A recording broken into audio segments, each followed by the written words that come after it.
Hey guys, welcome back to my channel. Today's video I'm going to be doing the Project Panner tag, which was created by Sarah Rose. As soon as I saw this tag pop up in my subscription feed, I was really excited about it, and then since then so many of my fellow project panning content creators have been doing the tag, and I've loved listening to everybody's answers. So I wanted to make sure I did this in a timely manner, which is really hard for me because I'm seen like I'm always jumping on the bandwagon a little too late. So I'm just going to hop right into it. I hope today's video isn't too long. Definitely check out Sarah Rose. She'll be linked in the description box if you're not already subscribed to her. I think you would really enjoy her channel. She does lots of project pans and talks about like being a conscious consumer and also being environmentally friendly and things like that. Let's just jump right in. Question number one is, how long have you been project panning? I did my first project pan January of 2018. I tried to do the 18 in 2018 project and it was not successful at all. I had been following Lisa Stevens for a while, and she did a project pan every single year, 1 year long one, and then sometimes a few seasonal one like 13 by Halloween, things like that. And I just thought it sounded like so much fun. I had never seen project pans like that before, and then once I decided to join in on the 18 in 2018 and started searching for other people's updates, I was introduced to this whole giant community which I now feel a part of. And it's crazy how Lisa Stevens like opened my eyes up to this whole other part of the beauty community that I wasn't aware of. But yes, 2018 was when I started project panning. Question two is, what made you decide to start panning? What did you hope to get out of it? So I decided to join in on my first project because I was realizing that I was never using up any makeup. So the majority of my collection was accumulated between 2015 and 2017, and then 2018 when I did start project panning, I realized that I never ever had any makeup empties besides like mascara. I finished off a foundation like once a year maybe, but a lot of my makeup had like half gone, and then I'd be buying something else to use. So when I had that realization, I thought that project panning could help me actually use up some products and not just have everything sitting in my collection and expiring. I do feel like that is what I have gotten out of project panning so far. Question three is, how do you like to structure your project pans? I really love rolling project pans. They are my favorite. I find them to be most exciting and most motivating, knowing that if I just pushed a little harder to finish off a product or hit pan on a product, whatever my goal is, so I can start working on something else, is just so exciting to me.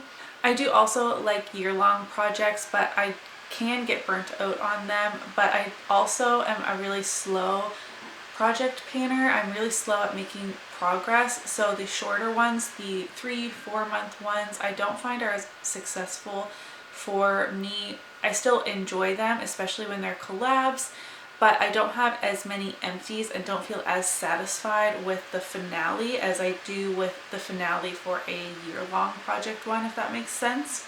And I guess like collab projects is also like part of the structure. Those are my favorite. Like having a bunch of people doing the same project all together and like cheering each other on, and you can always like spot your friends in the comments on those videos, is really fun as well. 4, what are your favorite ways to track your progress? I feel like I track my progress in every single way except for by weight. So the first way I do it is by tallies, whether that's on a piece of paper. You can't really see the writings, but I have drawn here my how large pencil products are. I also mark on packaging when I can see through them, like products like this. I do take progress pictures of my pans of eyeshadow, for example, or a powder, like pans that you can visibly see the differences. And I tally my uses. Every time I use a product in my project pan, I tally them out. I have little index cards for each of my projects, and when I sit down to do my makeup, I just lay these out, and then as I complete a few steps, I just take my pen and write my tallies in. It's really fast. It doesn't take me like a ton of extra time getting ready to just put little marks next to the products that I'm using because I know where they are on my index cards.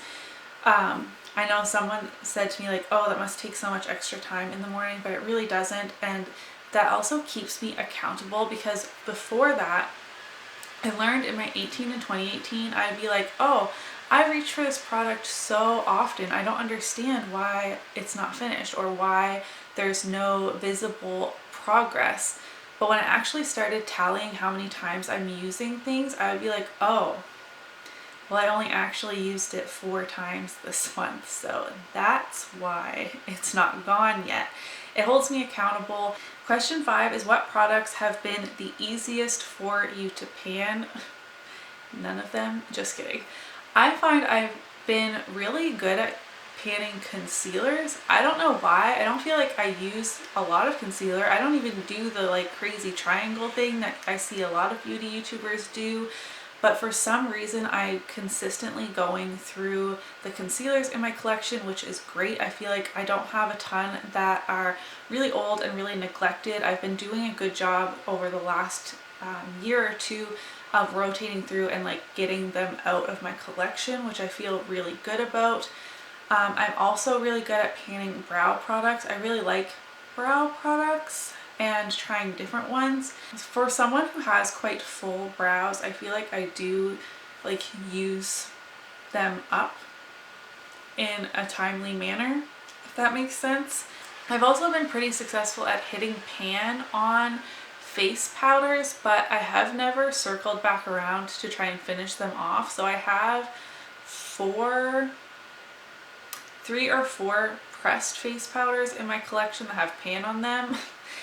A couple of them have like large pan and I just never circle back around to finish them off. So that is a goal for this year. But in terms of empties, I think brow products and concealers have been the easiest for me to pan. Question 6 is, what products have been the hardest for me to pan? Everything else.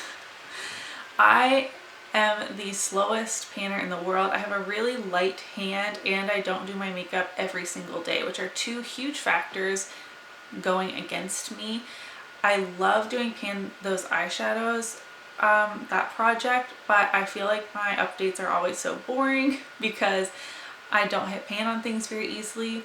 I have never hit pan on a blush, highlight, or a bronzer, though all 3 products have been in many a project pan in my collection.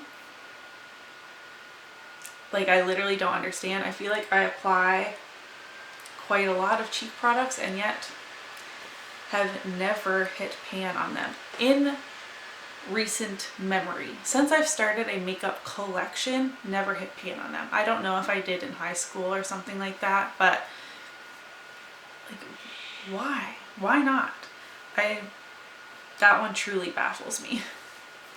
Question 7, are there any types of products that you rarely or never put in a project pan? I never put mascaras in a project pan because I only open one at a time. I'm going to use it every day regardless and I can't show progress on it, so I feel like that's really boring and kind of cheating to put in a project pan. Just for me, no judgment, no shade or anything. But I'm going to use it anyways, so it would be taking a spot for a product that I would like to be working on. And I also rarely / never put eyeliners in project pans. I don't use eyeliner very often. I am working on one eyeliner currently in my whole collection project pan, but the nature of that project is that those products are just completely randomly chosen for me. So I wouldn't have chosen to work on an eyeliner at all. And I also rarely put skincare products in my projects because I kind of have my routine down, and when I use something up in my routine, I just like replace it with one other product. And so they're products that I'm going to be using either, twice a day, daily, once a week, whatever as it is, so I don't feel the need to put them in projects. Unless it's like a specific prompt that calls for it, for example, or if it's something that is so close to being done that I never reach for. Like last year, my graveyard project pan, I did put in my Bioderma because I had that for years and I had this much left in it and just never wanted to use it. So I did end up putting that in a project pan, and it did help me get it finished off. Speaking of skincare, question 8, do you pan skincare or body care or strictly makeup? I do pan body care, like lotions and things like that, in some projects, like the Drop 10 before summer, I think I had one in, because especially, yeah, lotions, scrubs, tanning products, things like that, I don't use up. I'm really bad at finishing those off. But as I mentioned in question 7, which I should have read ahead, I don't typically put skincare in project pans. Question 9 is, what is your number one advice for a successful project pan? I feel like this is really hard because everyone is so different. What motivates you? How do you do your makeup? Are you someone who can pan the same look over and over again? And pick products that you like. Don't pick products that you hate so much and you just want them out of your collection, because then it's going to get really not fun really fast. If you're wanting to project pan to reduce your makeup collection, pick products you like but don't love, because I have found if I pick products that I really love and I finish it, then I go rebuy it, which isn't helping me reduce the numbers in my makeup inventory. But if I have a product that, yeah, I really like this, I don't mind using it every single day, it works really great, but it's not a holy grail, then once it's gone, I just feel really good that my numbers have lowered, if that makes sense.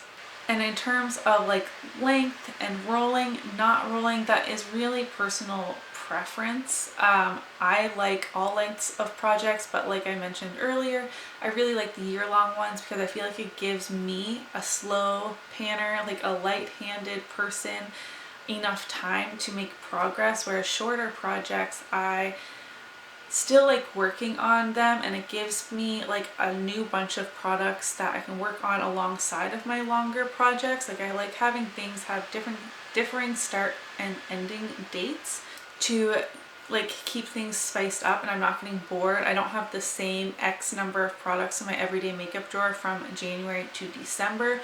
And as I mentioned earlier, I also really like rolling project pans because for me, it keeps me motivated to reach for the same products over and over and over again to get them to meet my goals and then get to work on something else. But that again is just my personal panning style. The last question, question 10, is, has panning affected your makeup purchasing habits? If so, how? I feel like everyone I've watched has been like, yes, of course, because I realized how long it takes to use up a blush, which is completely valid. Like I said, have never hit pan on a blush, so I've never used a blush up to completion.